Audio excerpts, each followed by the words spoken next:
You think you know what we're going to talk about. But unfortunately, I fell down a damn rabbit hole and I've not gotten out yet. Knife bros. I literally Googled Sebastian Stan hands. But just when you least expect it, we changed the game. Well, yeah, because like usually in astrology, they would partner up air signs with fire signs. All right, you can huggle. Time travel stories, and At the end of the day, only one thing matters. We decide. Well, we should make it a topic. Unfortunately, I didn't take German in school. I took Spanish and I don't remember any of it. Three Fates Decide podcast. Hello, everybody, and welcome to another episode of Three Fates Decide. I'm one of your co-hosts. My name is Mary, and I'm with my other co-host, Liz. Say hi. hello. Our third co-host, Sam, is actually still on vacation. Lucky her. So it's just going to be me and Liz tonight. And tonight we are going to be delving into the HBO TV series, The Game of Thrones.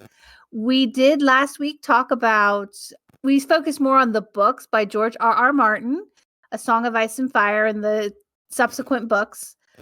We kind of went over briefly about the different houses and the different areas. So now we're going to be diving deeper into the actual TV show.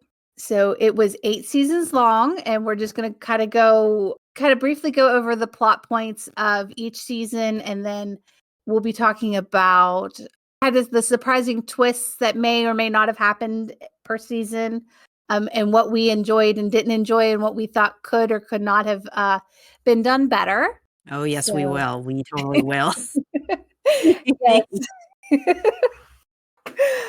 Yeah, I mean, yeah.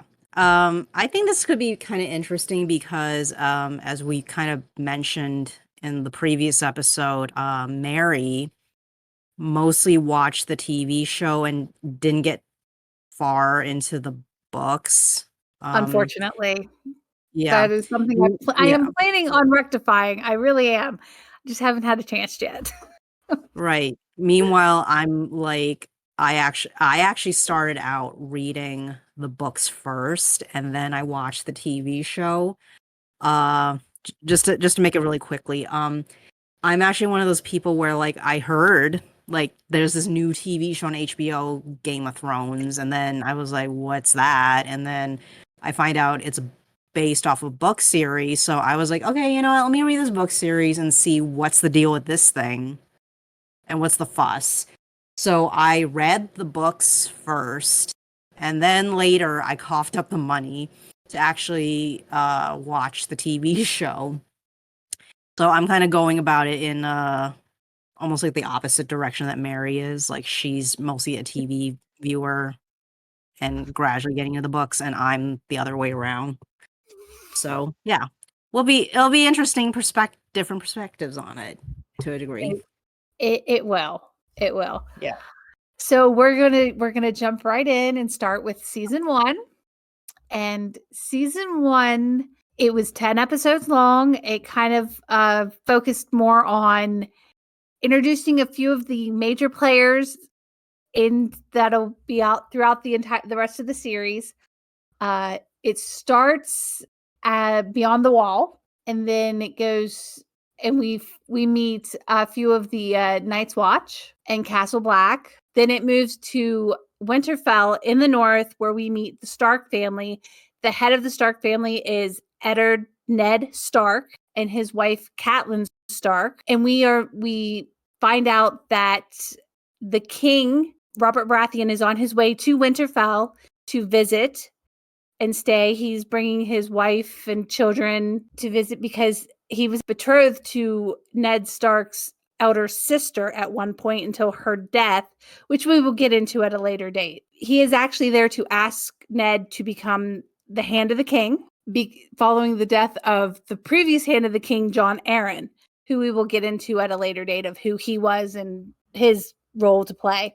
Then it moves to the continent of Essos, which we talked about last week, and the children of House Targaryen that are trying to reclaim what they consider their birthright. which is the Iron Throne in King's Landing. So we find out that Viserys Targaryen, he is going to marry his sister off to Khal Drogo, who is the leader or chief of the Dothraki, because he wants the Dothraki to help him invade Westeros. And that's pretty much what the entire season was about, was just kind of introducing who these characters were and what was going on. The main thing that we find is that King Baratheon wants to wed his son Joffrey to Sansa Stark to unite the houses of Baratheon and Stark. That would make Sansa queen eventually.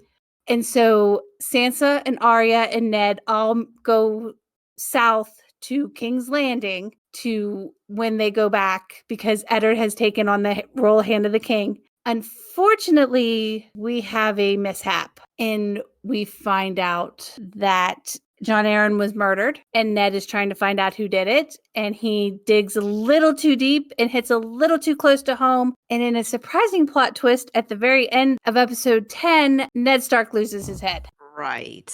I think we should also mention that the reason why he lost his head was because not only did he find out Jon Arryn was murdered, but he found out some secrets about the queen. Yes. That's kind of that is a really huge plot point. This is true. Yes. Yeah. We find out that the queen has been unfaithful to her husband with her, and this gets a little squicky, her twin brother, whom she had 3 children with. Yes. Joffrey being one of them. Yes, the heir to the throne is not really the heir to the throne. No, the heir to the throne is actually a Lannister bastard. An incest baby. Yeah. Yeah. Yeah. That's a thing in this show and in the book series. So it is a huge plot twist. I mean, it's a major plot point. I mean, literally, it's one of the many details that kind of drives the conflict that's about to erupt, and does erupt by the end of this first season.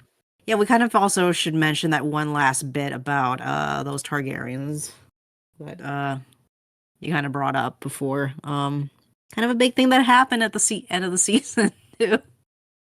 Oh, the fact that Viserys gets killed, and then Khal Drogo dies, and at his funeral, Dany walks into the fire with 3 dragon eggs, and at the very end of the season, all you see is her come out of the fire naked with 3 baby dragons. Yeah, that part that's kind of a big plot point too. Yeah, I was gonna bring that up in season 2. Well, I mean, it really happened in season 1, so technically, but season 2 brought more into it. It was more, you saw more of it, I guess you could say. Yeah, that's true enough. But okay. To be fair, literally in the first novel, again, because I'm the book reader. In terms of the first novel, actually, the Dany part of the book, her storyline in the first novel, it literally ends with her walking out of the fire with the dragon screeching into the sky, towards the sky, and it dramatically ends with and then the world was filled with the sound of the cries of dragons, etc. Yeah, I mean, those are the really major plot points of the first season. So I guess before we start our commentary, a couple of little interesting facts. One interesting fact was actually in one of the early scenes in the season when we were introduced to the Starks, there's this bit where they're out in the woods and then they run into a dead stag carcass. And that's how they found their pet direwolves, which are fun additions to the story. The interesting thing I found out is that actually the dead stag is a real stag that the people responsible for, location scouting and stuff like that, they literally found this dead stag. And they were like, hey, we found this thing. You want to use it in, to shoot the first episode? And then they're like, okay. And it is a real dead stag. It's not a dummy. So as you can imagine, it's kind of stinky. So when you watch the scene, you have to be really impressed with all the actors, even the young actor who was playing Bran Stark at the time, that they were able to hide the fact that it is a real dead stag that is rotting and really stinky. And they were still able to do their dialogue and their scenes around this thing. Yes, because shortly away from the stag is where they found the dead direwolf. Wasn't it? That had 7 puppies, direwolf pups. Right. Yeah, that's where it was. Although I'm pretty sure for the mom wolf, that would have to be a dummy of some sort because like there are Well, no actual obviously. wolves that are that big anyway. But of Well, course the direwolves puppies are real. no longer exist. Direwolves used to Right. exist though. They were a real Right. thing at one point in time. Right. And of course the puppies are actual puppies, but they're played by they're like a type of like wolf dog or Yeah, I was gonna say, weren't they like a hybrid? yeah, they were either hybrids or they're like, those kind of breeds that, would have been like sledding dogs, like those types. Mhm. Those are the kind of dogs they actually used in other scenes where they had dire wolves. But anyway. Oh, and another related thing was later in season 1, there's actually this scene where Jaime Lannister is talking with his father in his tent, and in the scene Tywin is skinning a stag, which is very, very impressive visual symbolism of a Lannister dealing with a stag, which is the sigil animal of House Baratheon. Mhm. So it's an interesting bit of symbolism. But on top of that, actually, the actor who played Tywin, he actually spent time learning how to really skin, you know, how to like do the skinning for deer and stuff like that. So that is him actually doing it for real and not just pretending to do it. So That's I thought that pretty was cool. interesting. I Yeah. thought that was interesting. Um, okay, so I guess we could get into our little commentary. What did you think of season 1? I will admit the first couple of episodes, I was just like, I'm not too sure about this series. I will be honest when I first started watching it, but I'm like, I'm gonna keep going. I mean, it was good, but it didn't like really kind of catch my attention until probably about the 3rd or 4th episode of the season. And then by the time I got to the end of it, I was hooked. And then when the plot twist happened with Ned losing his head, I was like, damn. And I couldn't wait for season 2. Oh yeah, oh yeah. I can. I mean, like again, since I read the books first and then I watched the TV show, so the interesting thing was when you're actually reading the book, the part about his execution was was a Ned POV chapter. Mhm. And you read this and you kind of read between the lines and you realize the dude got his head chopped off and you're staring at the page. Like for me, I was reading a book, so I was like staring at the page for like a good couple of minutes trying to wrap my head around the fact that this character who has, by narrative convention has been set up as like one of the protagonists, he got his head chopped off. And that kind of goes against narrative convention here. Mhm. So it took me a while to like process the fact that this character actually got killed and the book is not even done yet. It's not even like the very last chapter of the book or anything. It's like there's still a few more chapters to go. So I was like, wow, okay. Once that happened, now you truly know that with this author, anything could happen. Any of the characters could die out of nowhere, almost all of a sudden, although it's just to prove that he is a very good craftsman with his writing. He does actually provide you some clues that this thing, that's the shocking thing, was going to eventually happen.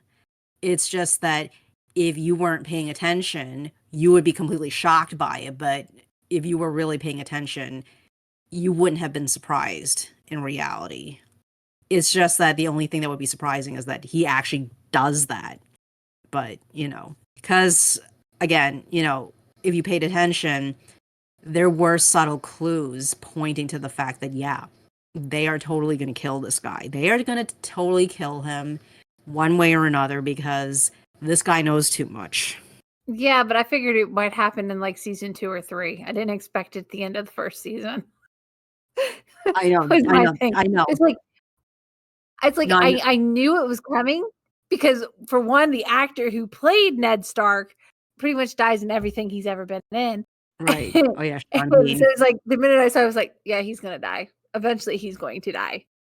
I guess that's all we have for season 1. So we could go to season 2. Yeah. So season 2, it opens with if I'm remembering this correctly, it's been a little while since I've actually watched the shows, but it opens with Daenerys Targaryen with her dragons, correct? Partially. That was one of the things that opened up the season. There was also the bit about Tyrion showing up in King's Landing to be acting hand of the king while his dad is busy trying to beat Robb Stark. And it also opens up with introducing another Baratheon. Season 2 introduces both Renly and Stannis Yeah. and House Tyrell. Yes, they are the other players in the political chess game. And then there's another one we have, which is the Greyjoys of the Iron Isles, the Iron Islands, where Robb has decided he needs to try to win their allegiance. So he sends his best friend, who is also a ward of the Starks, Theon Greyjoy, back to the Iron Islands to try to entreat his father to pledging allegiance to Robb Stark. Unfortunately, Theon is not doing what he's told. Yeah. That didn't work out. And I guess one thing we did forget about in season 1 was the death of Robert Baratheon, the king. Oh yeah, that's true. That was a big, very big plot point. I mean, Right. literally some of the fighting was because of him getting killed. Yes. And now Joffrey is on the throne with Cersei acting as the regent to the king. So she's queen regent. That was pretty much the main plot of season 2. It was kind of it was a slower season compared to the others. Yeah. I mean, it could be summarized as like basically Robb Stark, now the new Lord Stark, with his dad getting killed. He tries to get revenge against the Lannisters because, to be fair, they are kind of the ones who orchestrated his dad being executed. So they're basically open rebellion. And with the death of Robert, the thing was that Ned wasn't the only person who figured out that Joffrey is not really Robert's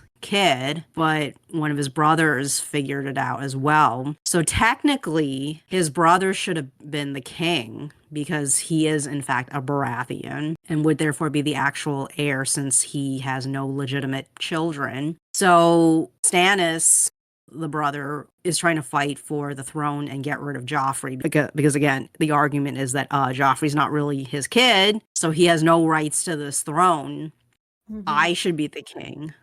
But unfortunately, Renly also feels that he should be king. Yeah, and it quickly devolves into a 5-way civil war over who gets to be king on the Iron Throne. I guess the only interesting fact to point out is the fact that like a lot of the scenes representing King's Landing, which I actually mentioned this in the previous episode, it started being filmed in Dubrovnik, Croatia. A lot of the filming for this TV show was primarily up in Belfast, Northern Ireland, especially like the indoor scenes where clearly they would be studio sets. But you have the introduction of Croatia as being one of the outdoor locations. And you gradually start seeing more and more of it as the seasons go on. I believe the other bit of the story we didn't mention was Jon Snow being at the Wall, and he is beyond the wall as well. Some of those scenes are actually filmed in Iceland, from what I read. So it's like very extreme different locations that they spent their money to produce what was truly an amazing TV show. Yeah, I think that's pretty much it for season 2. What did you think of the season overall? It was okay. It wasn't the best season, but it was better than some of the later seasons. Yeah, I mean, I feel the same way. It's like it's the kind of season that you do need to have because stuff did happen, but it wasn't necessarily very exciting stuff per se. Like there weren't any huge shocking plot twists or anything that, would match up like the death of like a protagonist. I mean, there was a pretty epic battle, which was pretty good at the time because with the success of the first season, HBO was able to up the budget a little bit. So they actually produced a battle scene, which they very clearly didn't actually film for the first season because they didn't have the money for that. Yeah. I mean, I guess for me as a book reader, I remember reading basically season 2 is like a pretty good adaptation of the second novel in the series. I remember reading that book and I was like, what the hell are you idiots doing? Because it's like some of these people are like fighting, like getting involved in the fighting for no damn reason. Like the one person I thought was the stupidest participant was Renly, actually, because under no circumstances did Renly have the slightest argument to want to be on the Iron Throne, quite frankly, because he is the youngest brother. So, in terms of, traditional inheritance law that, Westeros has, that is, again, like what we kind of talked about in the previous episode, it's loosely based off of, medieval Europe. And you had things like primogeniture is a very common way of inheritance law. It's like very basic inheritance law where presumably the kid of the previous person inherits stuff. And it's like a certain order, like the oldest kid, then then a middle kid and the youngest kid. And if all the kids are not available, then you would have like a brother or whatever. There, it's a hierarchy, a specific order. So this youngest brother technically has no right to claim anything. I mean, Stannis does, because if he could find proof that Joffrey is a Lannister bastard, then Joffrey has no legal right to the Iron Throne. Stannis would. Okay. But Renly doesn't have any such, he has no, like, he wouldn't have any legal basis to claim anything. It's pure gamemanship and opportunistic power grab is what it is. So I thought that was stupid. And incidentally, his dreams of getting on the Iron Throne ended pretty stupidly too. Yeah. The entire season was just it was kind of like a filler season, I think. Pieces into place that played out in the long run, but at the same time it's like like you said it was a season that needed to happen, but at the same time it was kind of like a filler season. Yep. It was good, it just wasn't great. Yeah.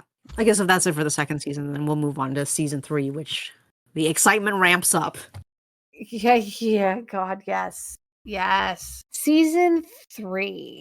Oh my. It's 10 episodes, but a lot happens in 10 episodes. We have obviously Renly Baratheon is now dead. He was assassinated. Joffrey has secured his alliance with House Tyrell, and they won the Battle of Blackwater Bay. However, we still have Robb Stark, who has been named King of the North. He is still in play. However, Robb was supposed to have married one of House Frey's daughters. However, he does not do that in season 2. This was kind of a minor plot point in season 2, so we didn't really talk about it. But in season 3, it really comes into play. So he hasn't lost yet. However, he's won, but he hasn't won anything major just yet. Stannis has gone back to Dragonstone to lick his wounds. We find that we see a couple of new people, one being Brienne of Tarth, who has a fairly significant role to play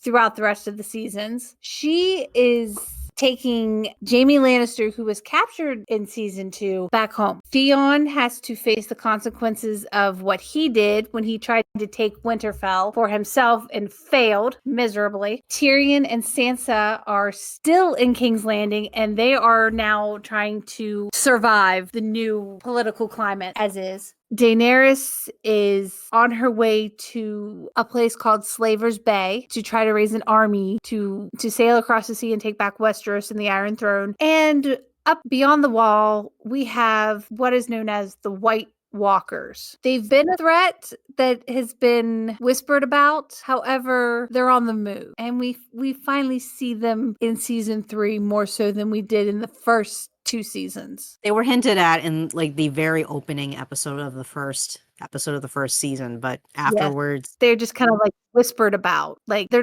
really not thought to have been a threat. They're thought to have been a myth. However, that myth is real. oh yes, they're very much real. And we have one other player that we meet in season 3, and that is Mance Rayder, who is known as the King Beyond the Wall, who has united the wildling tribes under his rule. And a lot of shocking things happen in season 3. A lot. Yeah. One of the first ones I think most people would feel is a shocking thing was the fact that Dany uses her dragons to get her an army. Yes. That was pretty dramatic.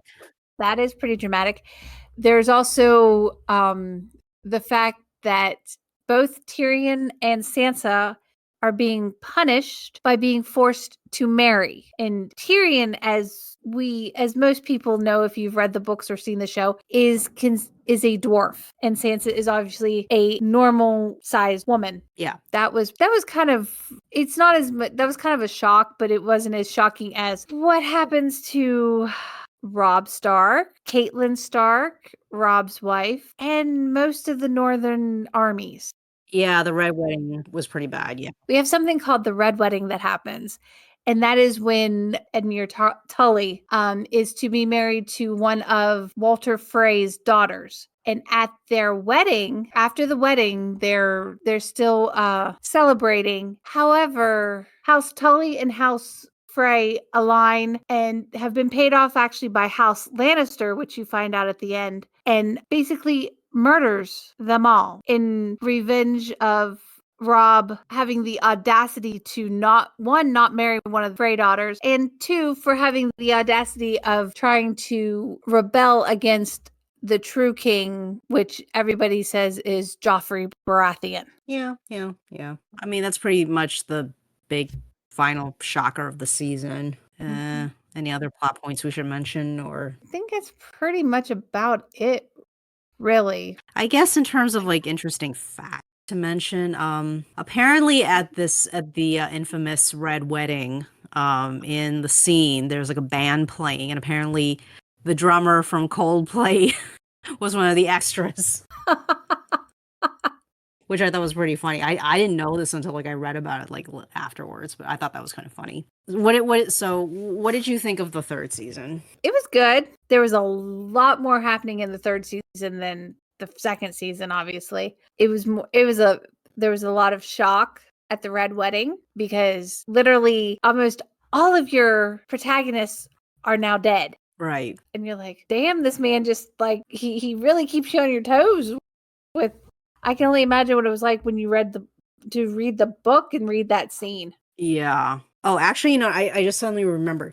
There is one other interesting fact to mention. The whole concept of the Red Wedding, surprisingly, is loosely based on an actual historical event, which I thought was kind of shocking. It wasn't a wedding, but basically it was something that happened among Scottish clans where one faction invited another faction to a dinner that was in essence being hosted in honor of, I think, the King of Scotland or something like that at the time. And it was a trap.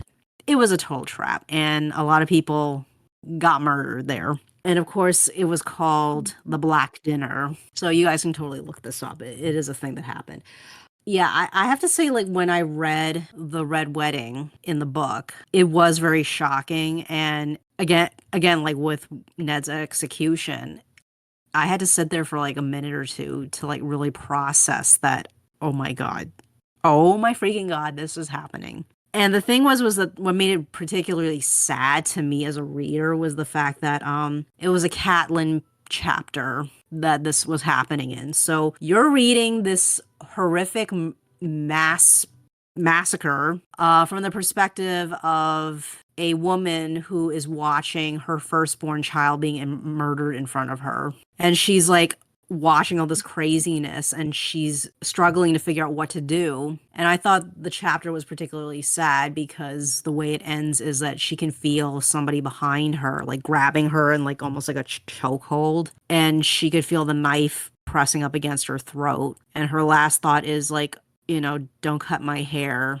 Ned loved my hair. And then black. So yeah, it was very sad reading that particular bit in the book. I was like, oh my God, you really felt for her. You really felt for her. Yeah. I guess the other thing also was like the fact that this even happened at all. To be honest, in a sense, when I was reading, about the Red Wedding, in a sense, I was surprised, yet I wasn't really surprised at the same time. Like, I was surprised at how brutally descriptive it was in the book. But at the same time, the fact that something like this was going to happen, it completely did not shock me or surprise me at all. Because the thing is that, again, like what we mentioned earlier, is the fact that George R. R. Martin does actually use foreshadowing pretty heavily in the novels. And the thing was that he did actually give you clues, and you do see a little bit of this in the TV show if you were to rewatch season 3 again. But there were actually clues that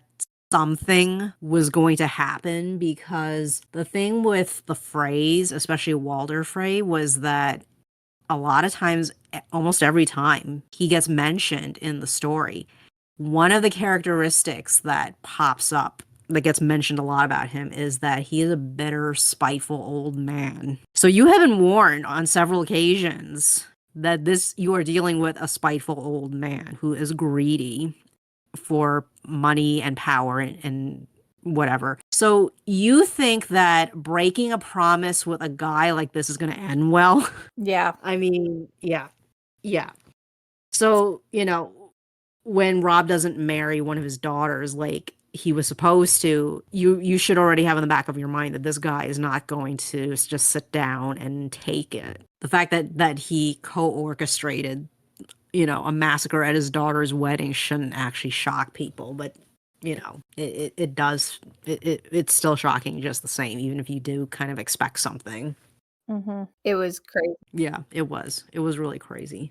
I guess before we move on to the 4th season, one last thing was the whole fact that Tyrion and Sansa had to get married. It was like very sad and kind of twisted, and yet it actually kind of made sense, because there is a reason why Robert wanted Joffrey to marry Sansa to begin with, because not only is it because it's like, oh, this is my best friend's daughter and my son, they should get married. They're like the same age. It'll be like we'll be like in-laws, and the way it should have been.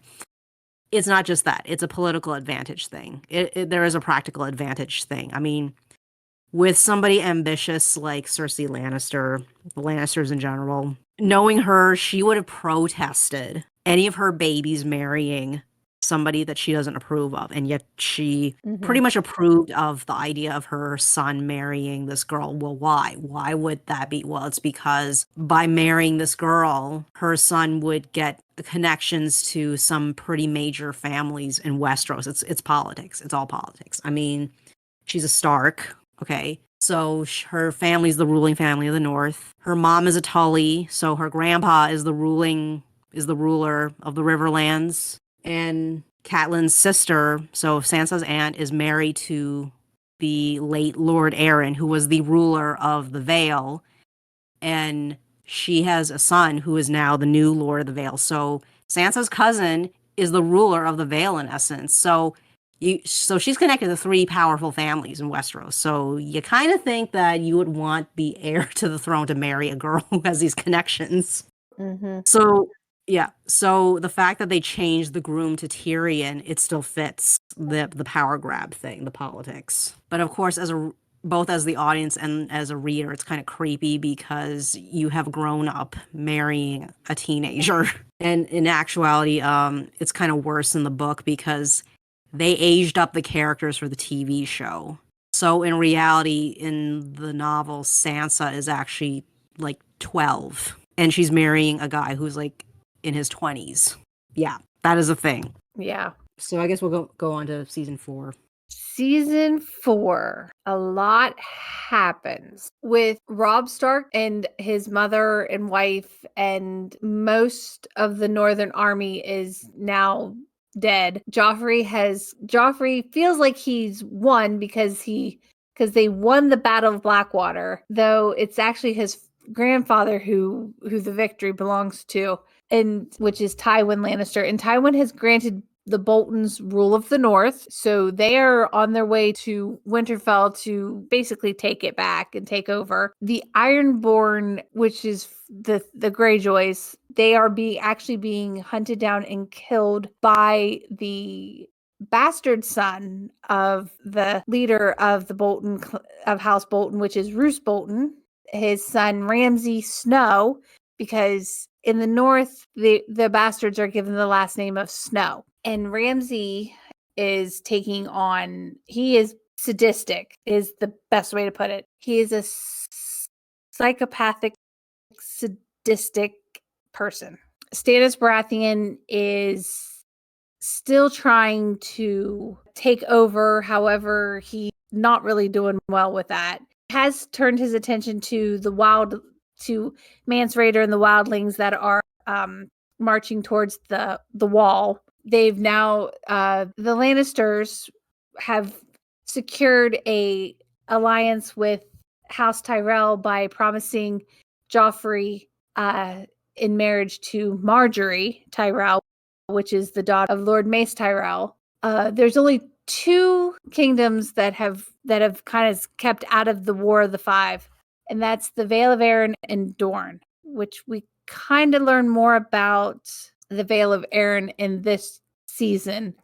We learn about Lisa Arryn, who is the widow of John Arryn, who was the former Hand of the King. And we have Peter Baelish, who's also known as Littlefinger, for reasons we'll leave to the imagination as to why he's called that. He's become Lord of Harrenhal, which is this huge burned out castle. Peter Littlefinger Baelish has gone to the Vale of Arryn to woo Lisa Arryn into marriage because Tywin is trying to secure their alliance to have them side with the Lannisters in taking control of the country. However, we have Dorne, and while they tried to placate Dorne by sending Princess Marcella to marry the Prince of Dorne, Trystane. Unfortunately, we have things go very wrong with that we don't really find out what happens until the end of the season in season 5. We also have across in Essos in Slaver's Bay, Daenerys has now gathered an army of 8,000 unsullied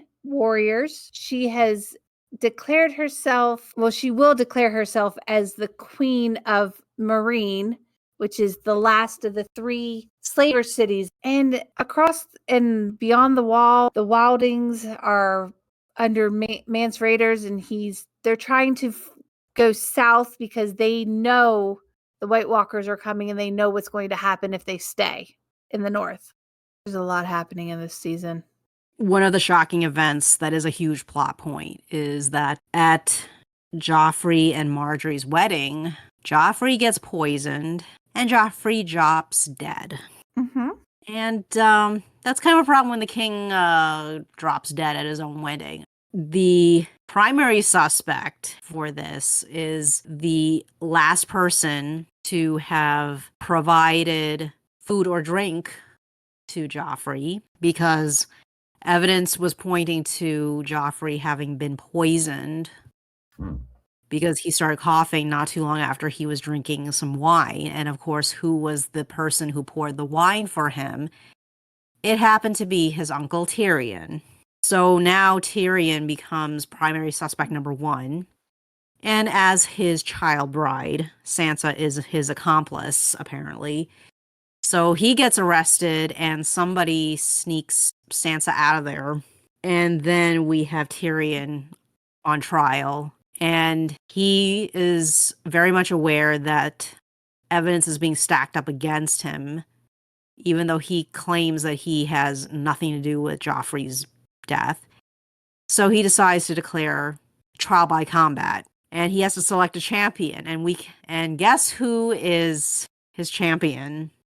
Oh, It is someone who is very much interested in getting revenge on House Lannister.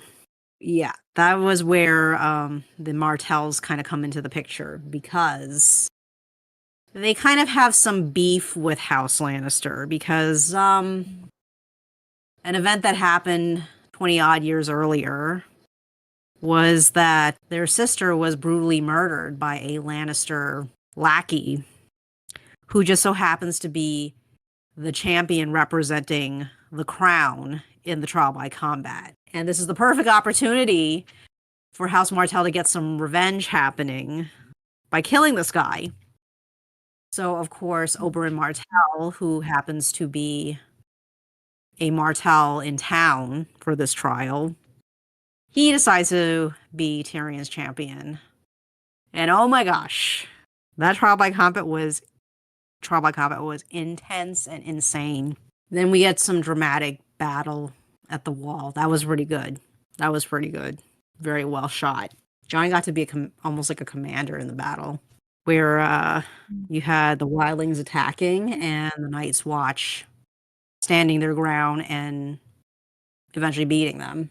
That was pretty much it. I mean, unless there's like something else we're missing, you think? well, something that happened was the fact that Peter Baelish has married Lysa, and Sansa is now at the Vale, and Peter ends up killing Lysa for threatening to kill Sansa. So that was a pretty significant thing that happened. Like I was saying when we were talking about season 3, was that Sansa is a very valuable political pawn, if you will, in this giant chessboard. So she's more valuable than a lot of the other characters, actually. When you think about it. So her life being threatened is a serious problem, especially for Littlefinger, because as we find out, he is a very ambitious chess master, and anyone, including his wife, threatening his valuable political pawn needs to be dealt with, and he does deal with her. So yeah, that happened. There's not too much else. So what did you think of the season overall? It was a good season. There was a lot happened. Overall, I kind of thought like it was good as well. Like I agree with you. I thought what was interesting was like the infamous wedding, which people refer to as the purple wedding, because somebody's face kind of turned a bit purple there. Yeah, just a little bit. What I thought was interesting was actually that the script for that episode was actually written by George R. R. Martin, which was pretty good because he kept it kind of a mystery as to who did it. Who killed Joffrey? And of course, you do eventually find out who killed Joffrey. And it was interesting. Right. How it actually made a lot of sense who did it, and why they did it. There's not much else I can say about it. Yeah, I mean, I guess the one and only comment I have left is that this is like the last season where I had very few complaints about, because starting in season 5, I started having complaints about it. So I don't know about you, but starting with season 5, I was starting to have complaints about the show. Thanks for listening, everyone. Catch us next time. And see what we're going to talk about. Because the three fates decide.